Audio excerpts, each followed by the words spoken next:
Di 1 Samuel 13 ayat 5a dicatat bahwa bangsa Filistin udah mengepung dan siap menyerang bangsa Israel.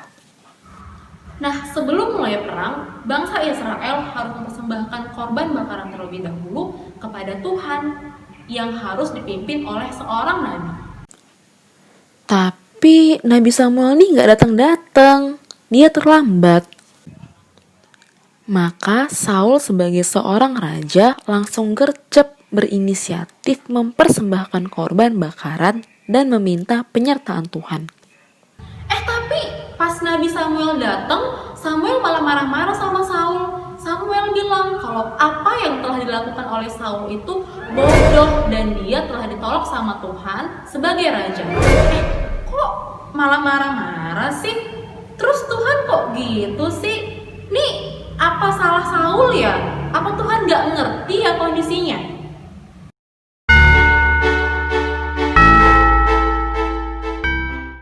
Shalom teman-teman, apa kabarnya hari ini? Kami harap teman-teman yang di rumah baik-baik aja ya. Kita akan mulai ibadah kita. Mari kita ambil sikap terbaik untuk menghadap Tuhan. Jangan lagi rebahan, angkat kaki atau ngemil ya.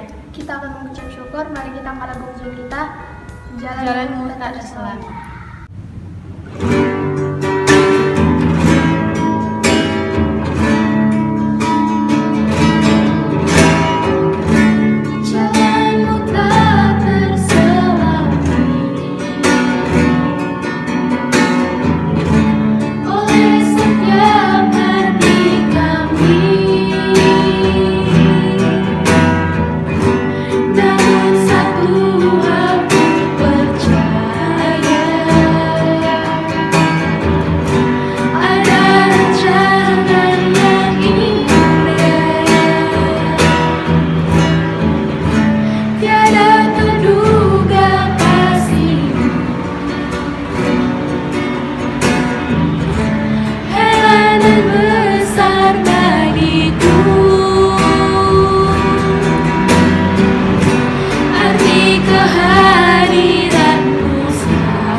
Ibadah kita, mari kita berdoa.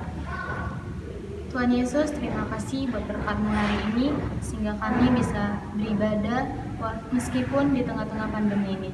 Tuhan, terima kasih buat sepanjang seminggu ini Kau masih menyertai kami, Kau masih memberikan nafas kehidupan dan kesehatan bagi kami.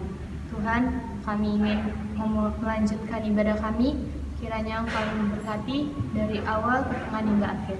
Dalam nama Tuhan Yesus, Juru Selamat kami yang hidup. Amin. Teman-teman, kita akan menyembah Tuhan. Mari kita angkat lagu Hati Sebagai Hamba.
Tuhan, kami menyembah-Mu, kami meninggikan nama-Mu.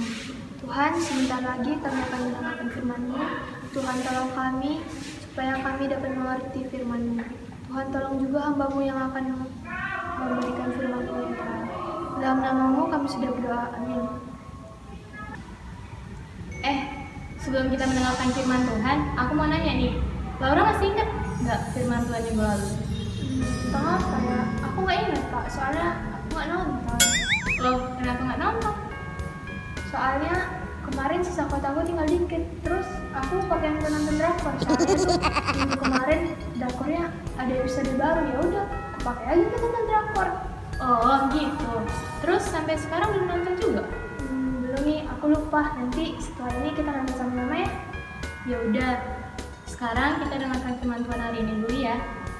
Yuk teman-teman. Shalom teman-teman tunas remaja dan juga remaja. Nah, seperti yang kakak ceritain tadi di awal, apa benar ya kalau Tuhan itu nggak pengertian?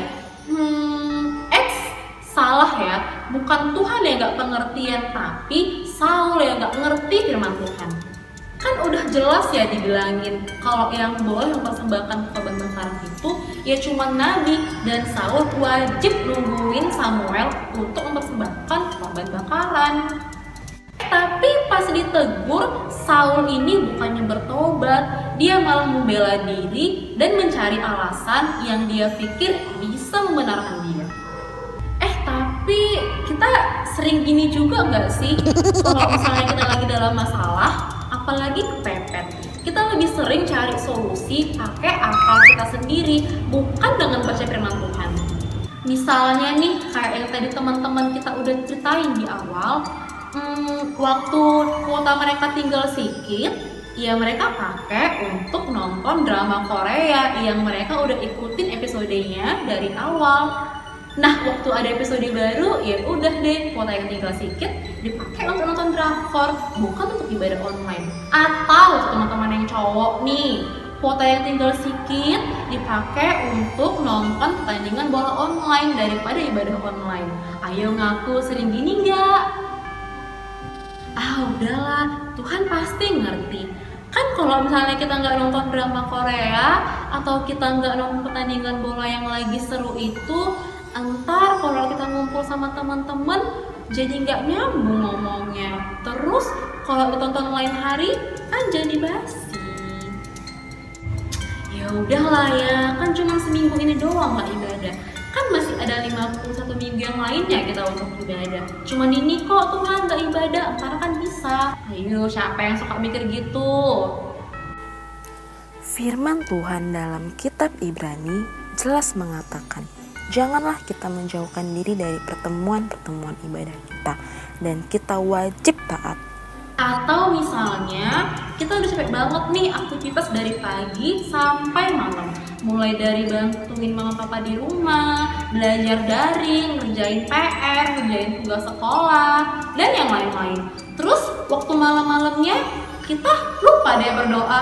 Kita mikir, ya udahlah Tuhan, kan aku capek kali nih sehari ini.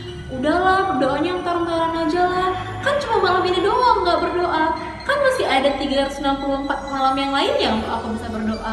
Udahlah, Tuhan pasti ngerti. Firman Tuhan dalam kitab Efesus juga jelas mengatakan bahwa kita harus berdoa setiap waktu, dan kita juga wajib taat. Jadi sebenarnya siapa yang harus mengerti siapa nih? Yang pertama, prinsipnya adalah hamba yang harus mengerti tuannya. Nah, Tuhan adalah sang tuan dan kita hanyalah hamba. Jadi harus hamba dong yang mengerti apa mau tuannya. Kan nggak bisa kan nih, misalnya ya contohnya ada seorang hamba dan tuan. Tuannya baru pulang nih, baru pulang ke rumah, terus tuannya ngomong kayak gini, hambaku tolong buatkan aku makanan dong.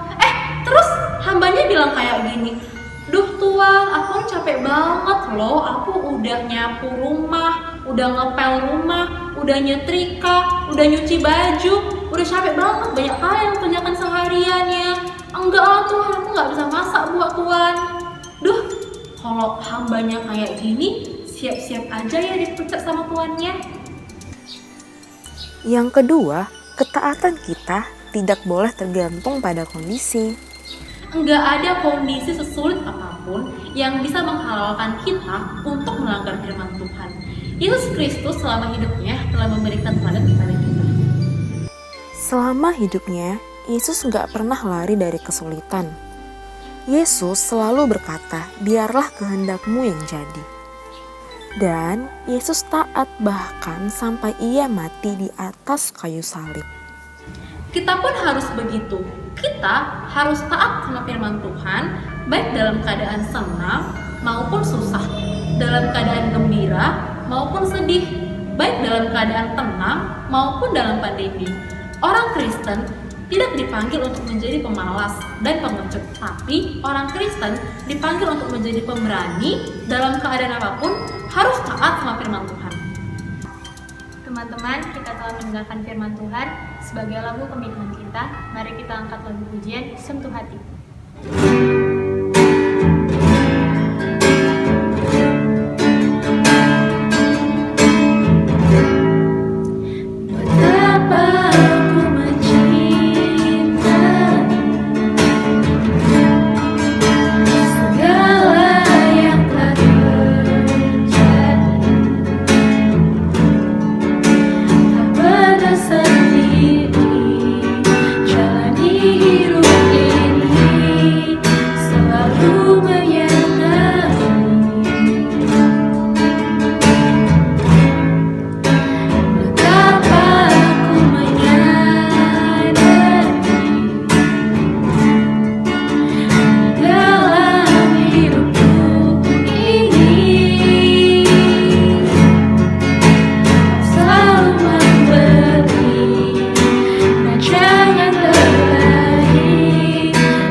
Teman-teman, mari kita menutup ibadah kita dalam doa. Mari kita berdoa. Bapa yang baik, terima kasih karena Engkau telah memberkati ibadah kami dari awal pertengahan sampai akhir. Kami telah mendengarkan firman-Mu, kami mau mengucap syukur. Biarlah Tuhan, kami boleh menjadi pelaku firman Tuhan, bukan hanya sebagai pendengar firman Tuhan saja. Mampukan kami ya Bapa untuk memprioritaskan Tuhan dalam hidup kami dan mengerti firman Tuhan. Terima kasih Tuhan Yesus yang baik. Kami juga mau berdoa untuk negara kami, khususnya bangsa kami dan juga dunia. Tuhan Yesus tolong di tengah-tengah pandemi ini supaya kami boleh semakin memuliakan nama Tuhan lagi. Biarlah kondisi pandemi tidak menghalangi kami untuk boleh taat pada firman Tuhan. Terima kasih Tuhan Yesus, dalam nama Tuhan Yesus Kristus, Juru Selamat kami yang hidup, kami telah berdoa. Haleluya, amin. Teman-teman, ibadah kita telah selesai. Sampai jumpa di ibadah minggu depan. Tuhan Yesus memberkati. Dadah!